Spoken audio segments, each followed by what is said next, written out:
بسم اللہ الرحمن الرحیم۔ السلام علیکم ورحمۃ اللہ وبرکاتہ۔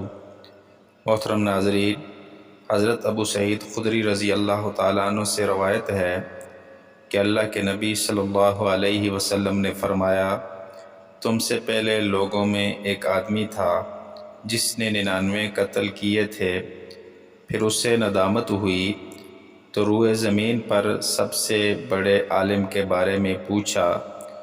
اسے ایک راہب یعنی عیسائیوں کے ایک عبادت گزار کے بارے میں بتایا گیا۔ وہ اس کے پاس گیا اور پوچھا کہ میں نے 99 قتل کیے ہیں، کیا میرے لیے توبہ کی کوئی گنجائش ہے؟ اس نے کہا نہیں، تو اس کو بھی قتل کیا اور 100 کی گنتی پوری کی۔ پھر اسے ندامت ہوئی تو روئے زمین پر بڑے عالم کے بارے میں پوچھا۔ اسے ایک عالم کے بارے میں بتایا گیا۔ وہ گیا اور پوچھا کہ میں نے 100 قتل کیے ہیں، کیا میرے لیے توبہ کی کوئی گنجائش ہے؟ انہوں نے فرمایا، بالکل، آپ کے اور توبہ کے درمیان کون حائل ہو سکتا ہے؟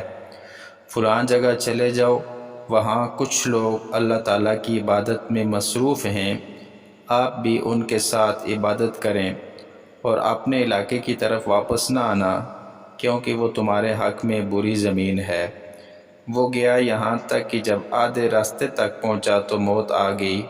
چنانچہ رحمت اور عذاب کے فرشتوں میں اس کے بارے میں اختلاف ہو گیا۔ رحمت کے فرشتوں نے کہا کہ یہ تائب ہو کر دل سے اللہ تعالیٰ کی طرف متوجہ ہو کر آیا تھا، اس لیے ہم ہی اس کے مستحق ہیں۔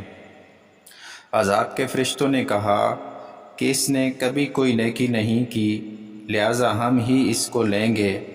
پھر اللہ کی طرف سے ایک فرشتہ انسانی صورت میں آیا، انہوں نے اس سے اپنے لیے فیصل مقرر کیا۔ اس نے یہ فیصلہ دیا کہ زمین کو ناپا جائے، جس زمین کی طرف قریب پایا گیا وہ اسی کا ہوگا۔ چنانچہ انہوں نے زمین کو ناپا تو اسے اس زمین کے قریب پایا جس کا اس نے ارادہ کیا تھا۔ چنانچہ رحمت کے فرشتے اسے لے کر گئے۔ یہ واقعہ بخاری اور مسلم میں موجود ہے۔